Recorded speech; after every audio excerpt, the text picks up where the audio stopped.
We are going to be judged on the accuracy of identifying the grape or the cultivar, the country where the cultivar or the grape comes from, the region or the appellation, the producer, and the vintage. So really we are going into the nitty-gritty of the wine.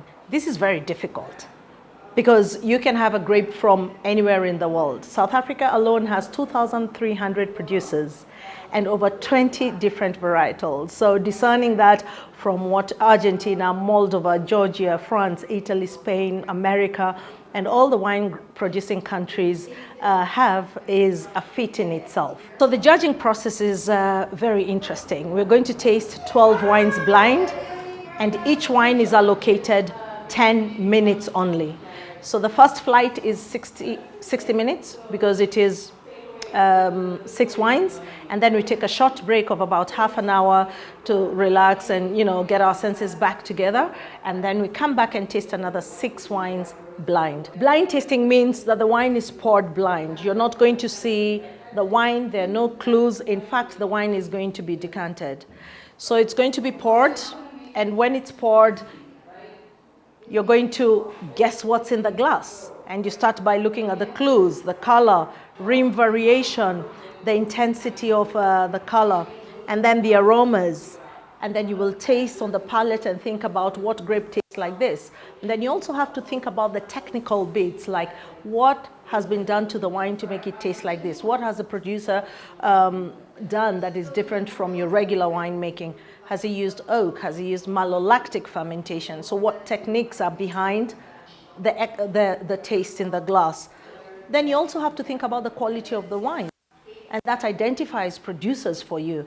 You're able to go to a specific producer who is well known for bringing out a particular style, and that's another clue. When it comes to vintage, you really must know your geography. You have to read widely about current affairs in wine. You have to know what each vintage produces. There are good vintages and not so good vintages. So for example, 2017 to 2019, there was drought in South Africa, so those were difficult vintages.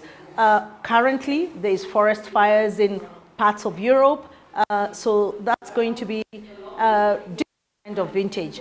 So once you know what vintages look like, or a year of harvest, then you're able to decide, was this a good vintage, a bad vintage? Is that why the wine tastes like this? Is it good quality? Is it going to age well or not?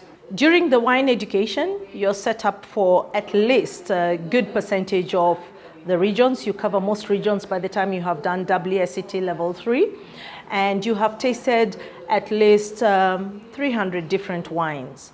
So you know your Chardonnay from South Africa from your Chablis, from Burgundy.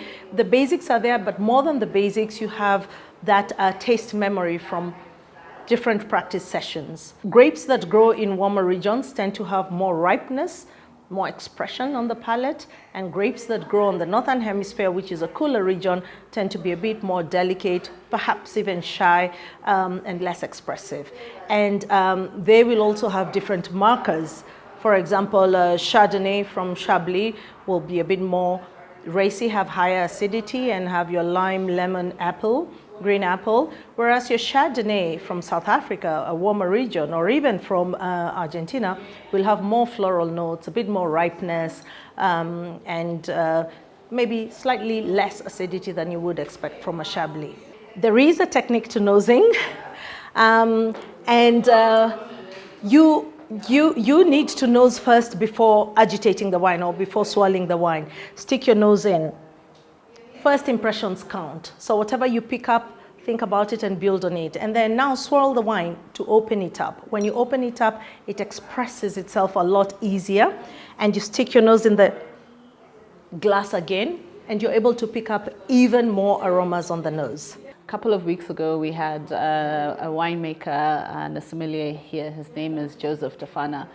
And he's part of the team from Zimbabwe. We went to the World Blind Tasting Competitions, and these guys got inspired by his story and everything. So they were like, we're going to do it. And we're like, but it's like 3 months away. They're like, we're going to do it. So we're like, okay.